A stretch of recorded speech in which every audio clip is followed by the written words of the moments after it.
petit témoignage d'abord par rapport au jardin moderne. Donc, avant d'être élu à la culture, j'ai été élu en mars dernier simplement. Hein. J'étais un acteur culturel de longue date, musicien, producteur, et j'ai participé en 97 aux Assises de la culture, qui étaient donc initiées par la ville de Rennes, et qui voulaient faire un état des lieux de la vie culturelle rennaise, et qui appelait donc tous les acteurs par discipline à se retrouver, à se rassembler pour faire cet état des lieux et faire des propositions. C'est important parce que c'est pas simple de réunir des acteurs culturels et de les mettre autour de la table pour débattre entre eux, et notamment dans le secteur musique actuelle, dont je faisais partie, où il y a des grandes diversités entre les acteurs et parfois donc des conflits. En tout cas, c'était une très bonne initiative de la ville, justement, d'inviter tout le monde à se mettre autour de la table. Et ça a vraiment permis de faire un tour d'horizon de l'ensemble des pratiques et du vécu de chacun. Et tout le monde s'est retrouvé normalement sur le même constat. Et ça a permis très vite, justement, d'avancer dans une démarche collective pour apporter à la ville ce qui était des revendications du secteur. Et donc ce qui manquait à Rennes en 97, à côté des transmusicales, à côté de l'Antipode, et d'un certain nombre de bars où il y avait encore des concerts, ce qui est de moins en moins le cas maintenant, il manquait un lieu pour les répétitions, pour les formations, pour un lieu de rencontre entre musiciens, comme il en existe dans beaucoup d'autres villes en France. Et donc très rapidement, on a porté ce projet devant la ville d'un lieu collectif, voilà, pour accueillir toutes ces activités qui n'étaient pas proposées à Rennes. La ville, ce qui est intéressant, c'est que bien sûr pour une collectivité, d'avoir une proposition portée par, on était à peu près 40 associations quand même, de l'association des transmusicales au petit label hardcore, voilà, donc une grande diversité d'acteurs culturels, et d'avoir cette revendication collective intelligente, pertinente, qui répond véritablement aux nécessités de la population et des pratiques professionnelles et amateurs. Évidemment, c'était vraiment intéressant, ça permettait de répondre d'un coup aux besoins de tout le monde, aux demandes de tout le monde. Donc il y a eu cette opportunité aussi, parce que la ville de Rennes avait justement sous la main un bâtiment qui était les anciens laboratoires Kodak dans la zone industrielle de Lorient, que la ville avait racheté déjà et pensait destiner justement à accueillir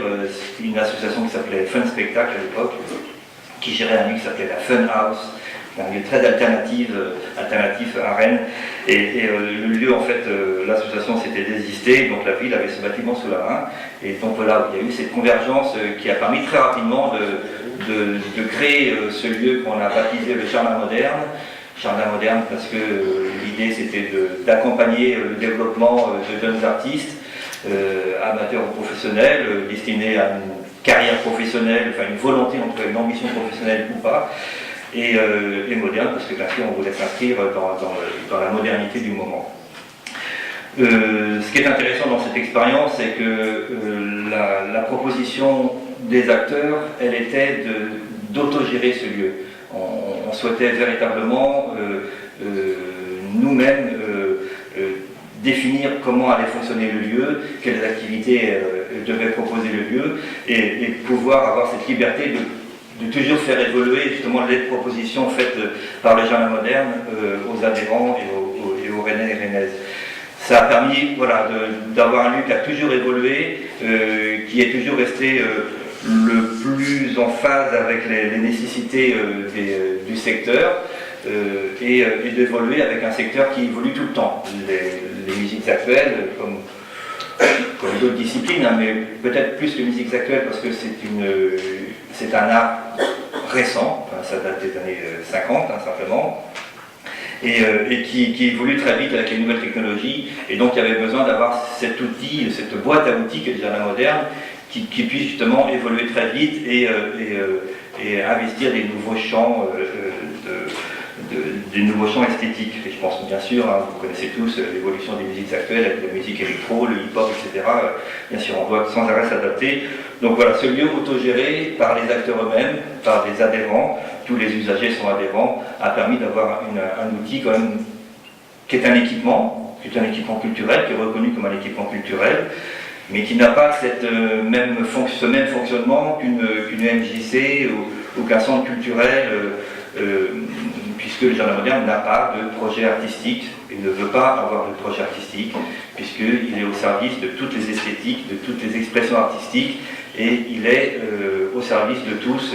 et sans jugement justement sur l'intérêt artistique que peuvent avoir les propositions des uns et des autres. Voilà, ce lieu, ça fait maintenant plus de 15 ans qu'il existe. Il fonctionne toujours de la même façon, toujours avec une association d'adhérents, avec un CA qu'il se renouvelle bien. Et donc il y a toujours cette relation. Bon, maintenant il y a une convention triennale avec la ville de Rennes et les autres partenaires publics, hein, ce qui fait que le lieu est bien installé et bien, en tout cas soutenu régulièrement. Et la ville de Rennes investit régulièrement aussi de l'investissement pour améliorer l'équipement. Donc c'est un équipement voilà, qui reste tel qu'il a été créé et j'en suis fier comme tous ceux qui ont participé à sa création. Et je trouve que c'est un exemple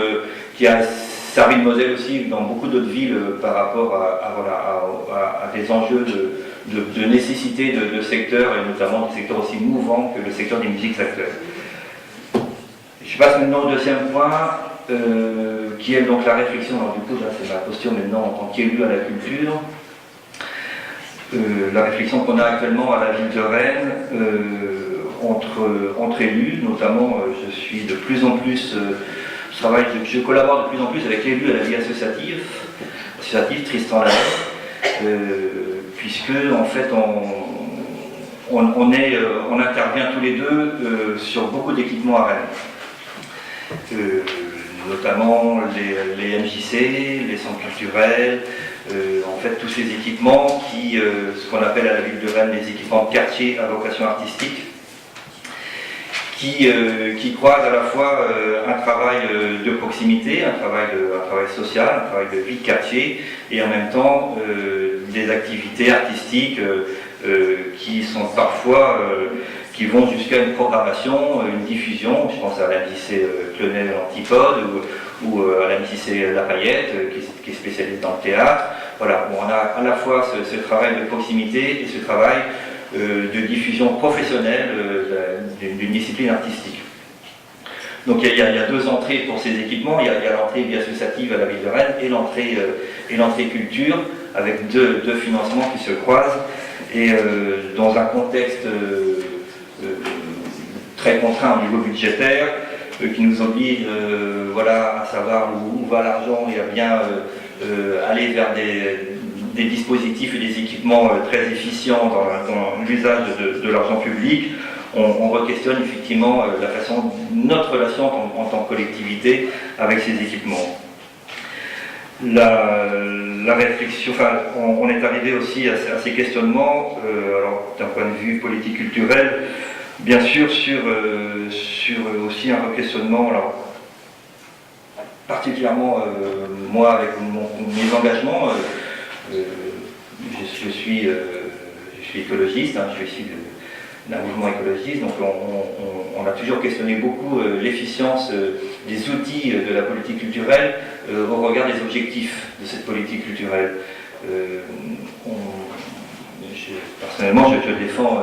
une vision de la diversité culturelle, enfin une société de la diversité culturelle, ce qui n'est pas obligatoirement